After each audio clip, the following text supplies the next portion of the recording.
ఈనాడున్నటువంటి కూటమి ప్రభుత్వం ఆంధ్రప్రదేశ్లో ఉన్నటువంటి పేదరికంలో ఉన్నటువంటి మనుషులందరినీ కూడా ఒక పూర్ నుంచి ఒక బంగారు బాటలో నడిపించి స్వర్ణాంధ్రప్రదేశ్ వైపు తీసుకొస్తామనేటువంటి విషయాన్ని తీసుకొచ్చినప్పుడు అందరం అనుకున్నాం, మరి స్వర్ణాంధ్రప్రదేశ్ ఎలా చేస్తారో ఈ రాష్ట్రాన్ని అని చెప్పేసి అనుకుంటున్నటువంటి సమయంలో మరి దాదాపు గవర్నమెంట్ వచ్చి కూడా 13 నెలలు దాటిపోయినప్పటికీ ఏ ఒక్కటి హామీలు నెరవేర్చకుండా ఇచ్చినటువంటి హామీలన్నీ కూడా ప్రజలు మర్చిపోయే విధంగా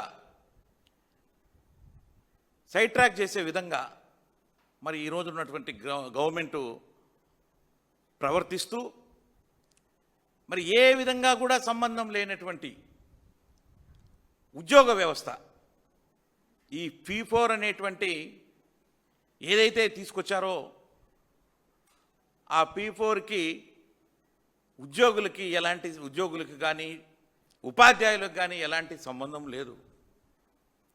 అయినప్పటికీ కూడా మొదటగా రాష్ట్ర ప్రభుత్వంలో ఉన్నటువంటి ఉద్యోగస్తులు ఎవరైతే గ్రామ సచివాలయాలలో పనిచేస్తున్నారో వాళ్ళ ద్వారా ఈ యొక్క P4కి కొన్ని వర్క్స్ వాళ్ళ ద్వారా పని చేయించటం, సరే మరి ప్రభుత్వంలో ఉన్నటువంటి ఉద్యోగులని రకరకాలుగా మరి ఆ యొక్క గ్రామ సచివాలయం ఉన్నటువంటి ఉద్యోగస్తుల్ని ఇబ్బంది పెడుతూ రకరకాలుగా వాడుకుంటున్నారు, అందులో భాగంలో అదొక భాగం అని చెప్పేసి అనుకుంటున్నటువంటి సమయంలో మరీ ఘోరంగా ఈరోజు ఈ P4 కింద ఎలాంటి సంబంధం లేకపోయినా కూడా ఈ ఉద్యోగస్తుల్ని పర్టికులర్లీ టీచర్లని ఈ మధ్యన వాళ్ళకు టైం లిమిట్ పెట్టి ఈ యొక్క పూర్ పీపుల్ని ఐడెంటిఫై చేసి వాళ్ళని దత్తత తీసుకోవాలి అనే దాని మీద మరి ప్రభుత్వం ఉత్తర్వులు ఇస్తూ ఉన్నది. ఒక్కొక్క హెడ్ మాస్టర్ వచ్చేసి ఒక 5 మందిని దత్తత తీసుకోవాలట, 5 కుటుంబాలని. ఒక స్కూల్ అసిస్టెంట్ వచ్చేసి ఒక 2 కుటుంబాలని దత్తత తీసుకోవాలట. నేను అడుగుతున్న ప్రభుత్వాన్ని, ఉద్యోగులకి ఉపాధ్యాయులకి మీరు ఓట్ల కోసం ఏదైతే దొంగ హామీలు ఇచ్చారో హామీలలో భాగంగా ఉద్యోగుల మీద ఇలాంటి నెట్టడం అనేది మీకు ఎంతవరకు భావ్యమో అని చెప్పి అడుగుతూ ఉన్నా ఈరోజు ప్రభుత్వాన్ని. ప్రభుత్వ ఉద్యోగులు టీచర్లు అంటే ఒక చిన్న తరగతి ఉద్యోగస్తులు, వాటితో పాటు దాదాపుగా 24 శాఖల్ని మీరు ఐడెంటిఫై చేశారు. వాళ్ళందరూ కూడా వాళ్ళకు కొన్ని వర్క్స్ మీరు ఒప్పజెప్పారు.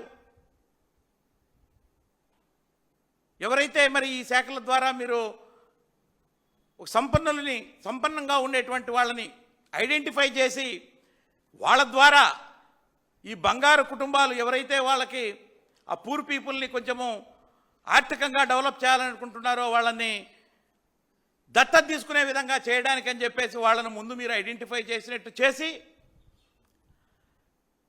వీళ్ళనే దత్తత తీసుకోవడంలో ఉన్నటువంటి ఆంతర్యం ఏంటో నాకు అర్థం కావట్లా. అసలు టీచర్లేంటి, చిన్న తరగతి ఉద్యోగస్తులేంటి, వాళ్ళు దత్తత తీసుకోవడం ఏంటి?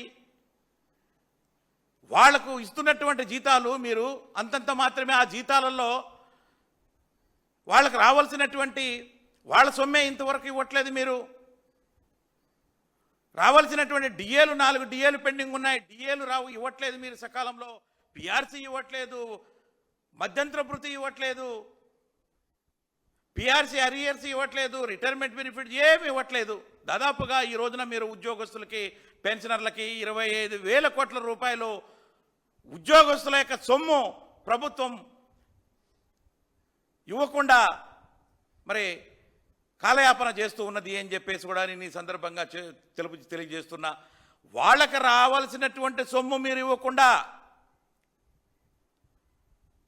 వాళ్ళు ఆర్థికంగా అంతంత మాత్రమే వాళ్ళు ఉంటే వాళ్ళని మీరు దత్తత తీసుకోవాలి.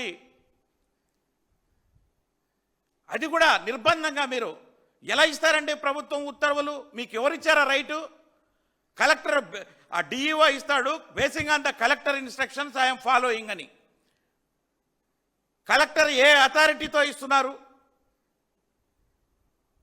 వాళ్ళకి రావాల్సిన సొమ్ములుంటే ఈ కలెక్టర్ ఇప్పిస్తున్నాడా ఉద్యోగస్తులకి? వాళ్లకు సకాలంలో శాలరీస్ కూడా రావట్లేదు. మొన్నటికి మొన్న టీచర్లని మరి ట్రాన్స్ఫర్ చేసినట్టే చేసిన తర్వాత వాళ్ళని రిలీవ్ చేయకుండా, వాళ్ళకి జీతాలు సక్రమంగా పే చేయకుండా చాలామంది దాదాపుగా ఈ రోజున రాష్ట్రంలో దాదాపు 50,000 మంది టీచర్లకి శాలరీసే ఇంతవరకు 2 నెలల నుంచి రావట్లా. శాలరీస్ రాక వాళ్ళకి రావాల్సినటువంటి బకాయిలు ప్రభుత్వం దగ్గర నుంచి పెండింగులు ఏళ్ల తరబడి పెండింగ్ పెట్టుకొని అవి రాక ఇబ్బందులు పడుతూ ఉంటే అవి ఇవ్వాలనా? లేకపోతే మీరు ఎన్నికలలో దొంగ మాటలు అబద్ధాల మాటలు మీరు గెలిచేదానికి ప్రజలకు చెప్పి ఓట్లు వేయించుకొని మేము సంపద సృష్టిస్తామన్నారు. ఆ సంపద ఏదో సృష్టించి వాళ్ళకి చేయాలి, కానీ సంపద సృష్టించడం అంటే ఉద్యోగస్తుల యొక్క నోర్లు కొట్టడమా అని చెప్పేసి నేను ఈ సందర్భంగా అడుగుతా ఉన్నా ప్రభుత్వాన్ని. నీవు వాళ్ళకి రావాల్సింది సొమ్ము ఇవ్వకుండా ఈ రోజున ఒకరిని హెడ్ మాస్టర్ని 5 మందిని మీరు దత్తత తీసుకోవాలి, 5 కుటుంబాలని 2 కుటుంబాలని మీరు దత్తత తీసుకోవాలని టీచర్లని మరి వాళ్ళని ఇబ్బంది పెట్టడం ఎంతవరకు సబబు అని చెప్పేసి నేను ఈ సందర్భంగా తెలియజేస్తాను. అంతేకాదు గ్రామ సచివాలయ ఉద్యోగస్తులను కూడా మీరు మరి కొన్ని దగ్గరలో వాళ్ళకి ఇన్స్ట్రక్షన్స్ ఇస్తూ ఉన్నారు, 2 కుటుంబాలను మీరు దత్తత తీసుకోండి అని చెప్పేసి. ప్రభుత్వము కలెక్టర్లకు హామీ ఇచ్చింది, ఇన్స్ట్రక్షన్స్ ఇచ్చింది వాళ్ళ కలెక్టర్లకి. మీరు ఇండస్ట్రియలిస్టులు కానీ సంపన్నులు కానీ ఐడెంటిఫై చేసి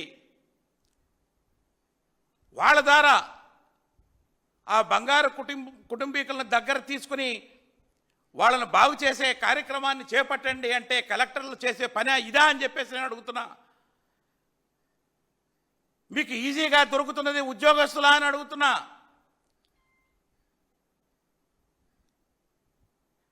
మీరు కలెక్టర్లు అయినా కానీ కలెక్టర్ల ద్వారా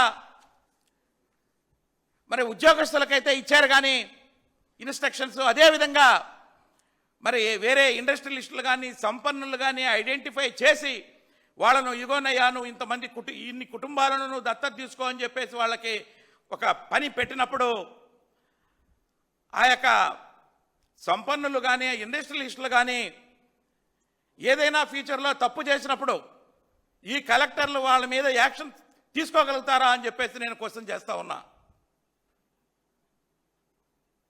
ఎందుకంటే వాళ్ళ ద్వారా నువ్వు లాభాలు పొందుతున్నావు, వాళ్ళ ద్వారా బీద వాళ్ళనేటువంటి వాళ్ళని దగ్గర తీసి వాళ్ళ యొక్క కుటుంబాలని పోషించాలని చెబుతున్నావు.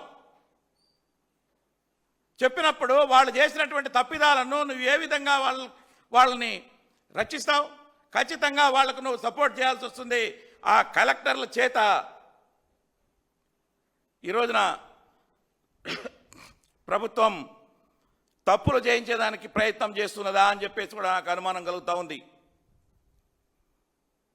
ఇవన్నీ కూడా అగెనిస్ట్ ద కాన్స్టిట్యూషన్ కాదా అని చెప్పి నేను అడుగుతా ఉన్నా.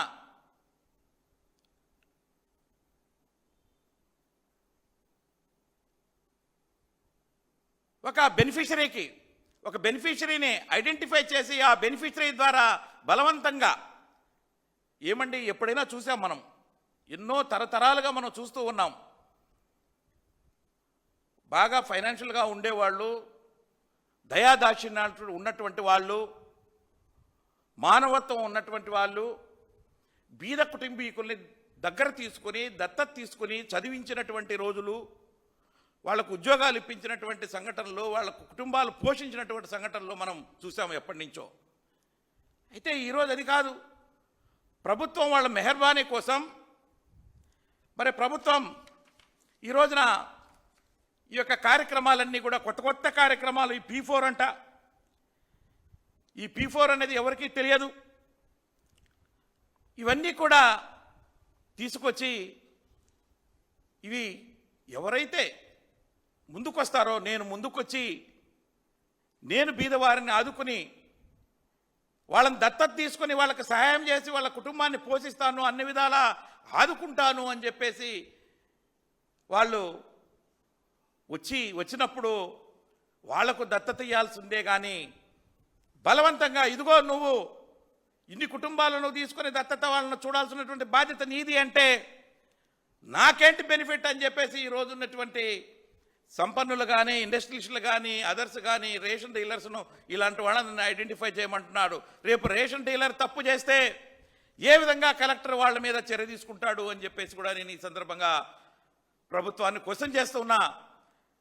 మీరంతా కూడా ఈ అడ్మినిస్ట్రేషన్ని తప్పు పట్టించేదానికి ఈ యొక్క P4ను తీసుకొచ్చారా అని చెప్పేసి కూడా నేను ఈ సందర్భంగా క్వశ్చన్ చేస్తూ ఉన్నా. మీరు ఏది మాట్లాడినా కూడా, ఏదైనా మాట్లాడండి, మీరు ఏం చెప్తున్నారంటే ఆ యొక్క P4తో ఏపీ ప్రభుత్వం ఏది అడిగినా కూడా P4 ప్రభుత్వాన్ని ముందు పెడతా ఉంది. ఆ యొక్క దీంట్లోనే ఈరోజు ఆడబిడ్డనిది, ఈరోజు దాదాపుగా సగభాగం ఉన్నటువంటి ఆడబిడ్డలు ఆంధ్రప్రదేశ్లో దాదాపు 2 కోట్ల పైగా ఉన్నారు. వాళ్ళందరికీ కూడా నేను ఎన్నికలలో గెలిస్తే నేను వచ్చిన తర్వాత ప్రతి ఒక్కరికి కూడా నెల నెల 1,500 రూపాయలు ఇస్తానని చెప్పేసి హామీ ఇచ్చారు ఈరోజు ఉన్నటువంటి ముఖ్యమంత్రి గారు. అది ఇవ్వలేకుండా ఉన్నటువంటి పరిస్థితులలో ఈరోజు ఏదో ఇలాంటి అన్ని వంకలు చెప్పి వాళ్ళను వీళ్ళను పెట్టి వాళ్ళ మీద వీళ్ళ మీద పెడుతూ ఇవి చేయడం అనేది ఎంతవరకు సబబు అని చెప్పేసి కూడా నేను ఈ సందర్భంగా మరి ప్రభుత్వాన్ని క్వశ్చన్ చేస్తూ ఉన్నాను అని చెప్పేసి కూడా ఈ సందర్భంగా తెలియజేస్తూ ఉన్నా. మరి నేను అడుగుతూ ఉన్నా, మరి ఇవన్నీ కూడా ఇలాంటివి చేయాలంటే మరి ఈ రోజున దేశంలో మరి ఎంతోమంది మరి లోన్లు తీసుకొని ఎగరగొట్టి మరి అదేవిధంగా చాలా రకాలైనటువంటి పన్నులు ఎగరగొట్టినటువంటి దాదాపుగా 20 లక్షల మందిని సాకేదానికి పనికొచ్చేటంత ధనం మనకి వాళ్ళ దగ్గర నుంచి రావాల్సి ఉంది. నిన్న చూస్తూ ఉన్నాం, 45,000 కోట్ల రూపాయలు ఆ నీలంబాల్ నుంచి రావాల్సి ఉంది అని చెప్పేసి చెబుతూ ఉన్నారు. ఇలాంటివన్నీ రాబట్టండి. మనకు రావాల్సినటువంటి రుణాలు, లోన్లు అన్నీ కూడా ప్రభుత్వంకు మరి ఖచ్చితంగా అధికారుల ద్వారా మరి స్ట్రిక్ట్ ఇన్స్ట్రక్షన్స్ ఇచ్చి వాటిని రాబట్టి అవి ఇలాంటి బీదలకు ఉపయోగించి వాళ్ళని యొక్క భవిష్యత్తును బాగు చేసేదానికి ప్రయత్నం చేయండి తప్ప మీరు దొంగ మాటలు, దొంగ వ్యవహారాలు మానుకోవాలి అని చెప్పేసి కూడా నేను ఈ సందర్భంగా మరి ప్రభుత్వానికి తెలియజేస్తూ ఉన్నాను. పర్టికులర్లీ మరి కలెక్టర్స్కి కూడా నేను ఈ సందర్భంగా తెలియజేస్తూ ఉన్నాను. మరి వీళ్ళందరినీ కూడా మరి అందరినీ ఎవరైతే ఉన్నారో ఇండస్ట్రియలిస్టులు, సంపన్నులు, వాళ్ళందరినీ కూడా ఐడెంటిఫై చేసి బంగారు కుటుంబాలతో అనుసంధానం చేయండి అని చెప్పేసి వాళ్లకు చెప్పిన ధర్మిల కలెక్టర్స్ వాళ్ళ కింద ఉన్నటువంటి వాళ్ళందరికీ కూడా ఇష్టం వచ్చినట్టు ఇన్స్ట్రక్షన్స్ ఇస్తూ ఉంటే ఎక్కడికి పోతున్నాం మనం అని చెప్పేసి కూడా నేను ఈ సందర్భంగా తెలియజేస్తూ ఉన్నాను. అదేవిధంగా కార్పొరేట్స్, పెద్ద పెద్ద కంపెనీలకు వీళ్ళందరినీ కూడా వాళ్ళ దగ్గర నుంచి రాబట్టి వాళ్ళకి కావాల్సింటే చేసుకోండి అని చెప్పేసి నేను ఈ సందర్భంగా తెలియజేస్తూ మరి ఉద్యోగస్తుల్ని ఏ విధంగా కూడా ఇబ్బంది పెట్టద్దు ఇలాంటి కార్యక్రమాల్లో అని చెప్పేసి కూడా నేను ఈ సందర్భంగా ప్రభుత్వాన్ని హెచ్చరిస్తూ ఉన్నాను. ఎందుకంటే ఒక పక్కన కొంత టీచర్ సంఘాలు కూడా రోడ్డు మీదకి వస్తున్నాయి. అయ్యా మేము పాఠాలు చెప్పమని మాకు చెప్పాలే కానీ మీ P4 మీ యొక్క ఎన్నికల వాగ్దానంలో మీరు ఇచ్చినటువంటి హామీల కోసం మమ్మల్ని రోడ్డు మీదకి తీసుకొచ్చి ఆ యొక్క బెనిఫిషరీస్ని అందరినీ కూడా ఐడెంటిఫై చేయమనడం ఒక ఎత్తు అయితే, వాళ్ళని మీరు దత్తత తీసుకోమనడం ఎంతవరకు సబబు అని చెప్పేసి కూడా వాళ్ళు క్వశ్చన్ చేస్తున్నారు. ఉద్యోగస్తులంతా కూడా మరి రోడ్డు మీదకి వచ్చేటువంటి పరిస్థితి మీరు ప్రభుత్వం తీసుకొస్తా ఉంది అని చెప్పేసి కూడా నేను ఈ సందర్భంగా ప్రభుత్వాన్ని హెచ్చరిస్తున్నాను అని చెప్పేసి కూడా ఈ సందర్భంగా తెలియజేస్తూ, మరి మొన్న గండి క్షేత్రంలో మరి కడప జిల్లాలో ఉన్నటువంటి పులివెందుల దగ్గర గండి క్షేత్రంలో అక్కడ జనసేనకు సంబంధించినటువంటి కొంతమంది కార్యకర్తలు పవన్ కళ్యాణ్ ఉన్నటువంటి డిప్యూటీ సీఎం గారి ఫోటోని టెంపుల్ లోపల పెట్టినప్పుడు ఇక్కడ టెంపుల్ లోపల కాదండి, దానికి ఒక సిస్టమ్ ఉంటుందని చెప్పి అక్కడ అసిస్టెంట్ కమిషనర్గా ఉన్నటువంటి ఎండోన్మెంట్ ఆఫీసర్ చెప్పినప్పటికీ కూడా వినకుండా ఆయన మీద దాడి చేసినటువంటి పరిస్థితి, ఆయనను కాళ్ళు పట్టుకునేటువంటి పరిస్థితికి తీసుకొచ్చారు అంటే ఉద్యోగస్తుల్ని మీరు ఏ విధంగా చూస్తున్నారు అని చెప్పేసి కూడా నేను ఈ సందర్భంగా ప్రభుత్వాన్ని అడుగుతున్నా. మీరు వాగ్దానం చేసి ఉన్నారు ఎన్నికల సమయంలో మేము ఉద్యోగస్తులందరినీ కూడా చాలా ఫ్రెండ్లీగా వాళ్ళని చూసుకుంటామని చెప్పేసి అన్నారు. ఇదేనా మీరు చూసుకునేది? వాళ్ళని కాళ్ళు పట్టుకునే స్థితికి ఈ రోజున ఆఫీసర్స్ను తీసుకొస్తున్నారంటే మనం ప్రభుత్వం ఏ విధంగా పనిచేస్తున్నది అని చెప్పేసి కూడా నేను ఆలోచించాలి అని చెప్పేసి కూడా ఈ సందర్భంగా తెలియజేస్తున్నా. అదేవిధంగా మొన్న ఆంధ్రప్రదేశ్కి చెందినటువంటి ఇద్దరు డిఎస్పీలు ప్రయాణిస్తున్నటువంటి కారు యాక్సిడెంట్, చౌటుప్పల దగ్గర యాక్సిడెంట్ కావడం, మరి అక్కడ ఇద్దరు దుర్మరణం పాలు కావడం జరిగింది. ఆ రోజు డ్రైవ్ చేస్తున్నటువంటి డ్రైవరు ఆయన అంతకుముందే డిప్యూటీ సీఎం గారికి మరి డ్రైవ్ చేసి అలసిపోయినటువంటి సంఘటన. అయ్యా నేను డ్రైవింగ్ చేసి అలసిపోయి ఉన్నాను, నేను ఇప్పుడు నేను డ్రైవ్ చేయలేను హైదరాబాద్కి అని చెప్పినప్పటికీ కూడా బలవంతంగా ఆ యొక్క డ్రైవర్తో మరి డ్రైవింగ్ చేయించి అక్కడ ముఖ్యమంత్రి గారి డ్యూటీ ఉంది, కంపల్సరీగా హైదరాబాద్కు వెళ్ళాలి అని బలవంతంగా మరి అతను చేస్తే ఏమైందో చూడండి. ఇద్దరు డిప్యూటీ సూపరింటెండెంట్ ఆ పోలీసులు మరణం కావడం జరిగింది. అదే కానిస్టేబుల్ డ్రైవర్ ఎవరైతే ఉన్నాడో అతను, అదేవిధంగా ఒక అడిషనల్ ఎస్పీ కూడా గాయాలు పాలైనటువంటి సంఘటన చూస్తూ ఉన్నాం. కాబట్టి ఎవరికైనా కానీ ప్రభుత్వ ఉద్యోగులకి సిస్టమేటిక్గా వాళ్ళు చేసేటువంటి డ్యూటీలను సక్రమంగా చేయనివ్వండి, వాళ్ళకి డ్యూటీలు కూడా సక్రమంగా కేటాయించండి. అప్పుడే సక్రమంగా డ్యూటీలు చేసి ప్రభుత్వానికి మంచి పేరు కూడా తీసుకురావడానికి ఆస్కారం ఉంటుంది అని చెప్పేసి కూడా నేను ఈ సందర్భంగా తెలియజేస్తూ ఉన్నాను.